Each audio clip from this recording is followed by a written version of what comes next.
यशस्वी शाळा जिल्हा परिषद प्राथमिक शाळा गोलबन अध्यक्ष महाशय पूज्य गुरुजन वर्ग येथे जमलेले ग्रामस्थ आणि माझ्या विद्यार्थी मित्रांनो, आज मी स्वच्छता हा परमधर्म या विषयावर माझे विचार मांडणार आहे। स्वच्छता हा परमधर्म, स्वच्छता हा खरा धर्म। धर्म म्हणजे काय तर एक वडील जे जे करीती त्यास नाव धर्म ठेविती। वडील माणसे जे आचरणात आणतात त्यालाच धर्म असे म्हटले आहे। आपण सर्वांनी स्वच्छतेची कास धरली पाहिजे। जिथे स्वच्छता असते तिथे शांती, आरोग्य आणि आनंद नांदतो। स्वच्छता म्हणजे केवळ बाह्य स्वच्छता नव्हे तर मन, वर्तन आणि विचारांची स्वच्छता महत्वाची असते। म्हणूनच म्हणतात स्वच्छ देवाचे अंतर तेच देवाचे मंदिर। स्वच्छता म्हटली की आपल्याला सर्वप्रथम आठवतात ते संत गाडगे बाबा। वयाच्या 29व्या वर्षी गाडगे बाबांनी घरादाराचा, सगळ्या शहरांचा त्याग केला। हे विश्वाचे माझे घर असे मानून गावोगाव भजन कीर्तन करत ते फिरू लागले। ते प्रबोधन करत तुम्ही पाणवठ्यावर पाणी भरता, तिथेच अंघोळ करता, तिथेच कपडे धुता, गाई म्हशी स्वच्छ करता। लोक म्हणायचे हो आणि तेच पाणी पिता। लोक हो म्हणू लागले की त्यांची चूक त्यांच्या लक्षात आणून देत। त्यांनी लोकांच्या मनाची स्वच्छता सुद्धा केली। जत्रा में फत्र बिठाया तीर्थ बनाया पानी, जत्रा में फत्र बिठाया तीर्थ बनाया पानी। दुनिया भली दीवानी पैसों की धुलदानी, दुनिया भली दीवानी पैसों की धुलदानी असे सांगत बाबांनी मूर्तीपूजेलाही विरोध केला। आज महाराष्ट्र सरकारने स्वच्छता मोहिमेला संत गाडगे बाबा ग्राम स्वच्छ अभियान असे नाव दिले आहे। स्वच्छता ही सेवा मोठी यातच दडली आरोग्याची कळी।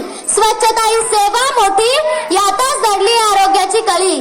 चला सगळे मिळून म्हणूया, चला सगळे मिळून म्हणूया, स्वच्छ भारत सुंदर भारत, स्वच्छ भारत सुंदर भारत। आपले पंतप्रधान नरेंद्र मोदी यांनी सुरू केलेले स्वच्छ भारत अभियान हे याच विचाराचे प्रतीक आहे। आपण जर स्वतःचा कचरा नीट कचरा कुंडीतच टाकला, रस्त्यावर थुंकलो नाही, प्लास्टिकचा वापर कमी केला तर आपोआप देश स्वच्छ होईल। आपल्या शाळेत, घरी आणि परिसरात स्वच्छता राखून इतरांसाठी आदर्श निर्माण करावा। घर अंगण स्वच्छ ठेवू, घर अंगण स्वच्छ ठेवू, कचऱ्याला दूर ढकलू, कचऱ्याला दूर ढकलू, रोज झाडू रोज पुसू, रोज झाडू रोज पुसू, गाव आपले चमकू देऊ, गाव आपले चमकू देऊ। आपल्याला माहित आहे की महात्मा गांधीजींना स्वच्छतेचे फार महत्त्व वाटत होते। त्यांनी सांगितले की स्वच्छता ही देवपूजेपेक्षाही श्रेष्ठ आहे। गांधीजी स्वतः झाडू घेऊन साफ सफाई करायचे। त्यांच्या बाबतीत म्हटले आहे, हाती धरुणी झाडू तू मार्ग झाडलासी, हाती धरुणी झाडू तू मार्ग झाडलासी। स्वच्छता अभियानामुळे अनेक गावे व शहरे स्वच्छ झाली आहेत। इंदोर हे शहर सलग काही वर्ष भारतातील सर्वात स्वच्छ शहर म्हणून ओळखले जाते, कारण तिथले नागरिक स्वतःहून आपला परिसर स्वच्छ ठेवतात, कचरा वेगळा करतात, कचरा कुठेही फेकत नाही। इंदोरच्या लोकांनी स्वच्छतेचा हा घेतला वसा, इंदोरच्या लोकांनी स्वच्छतेचा हा घेतला वसा। शहर करूया लख आरसा, शहर करूया लख आरसा। देश आपला घडे, देश आपला घडे, एक पाऊल स्वच्छतेकडे, एक पाऊल स्वच्छतेकडे। आपल्या दैनंदिन जीवनात छोट्या कृतींनीही मोठा बदल घडू शकतो।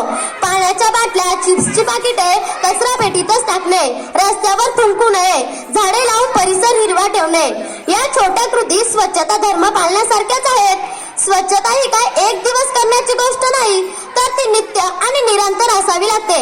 यामध्ये शारीरिक स्वच्छता, सामाजिक स्वच्छता आणि मनाची स्वच्छता या गोष्टींचा समावेश होतो।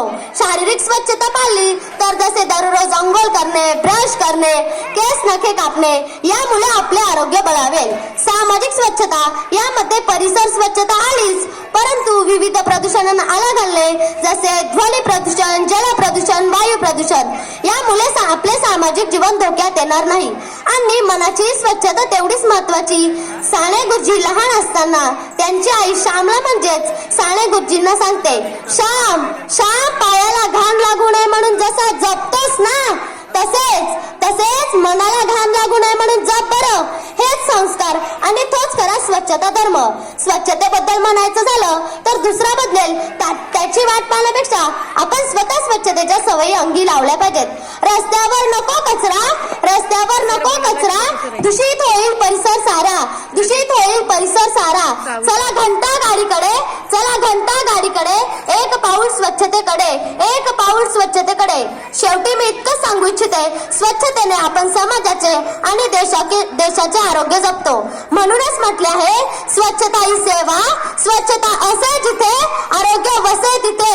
स्वच्छ गाव सुंदर गाव. आपलाच भारत खास, आपलाच भारत खास, त्याचे जगात नाव, त्याचे जगात नाव. स्वच्छता हा परम धर्म. धन्यवाद.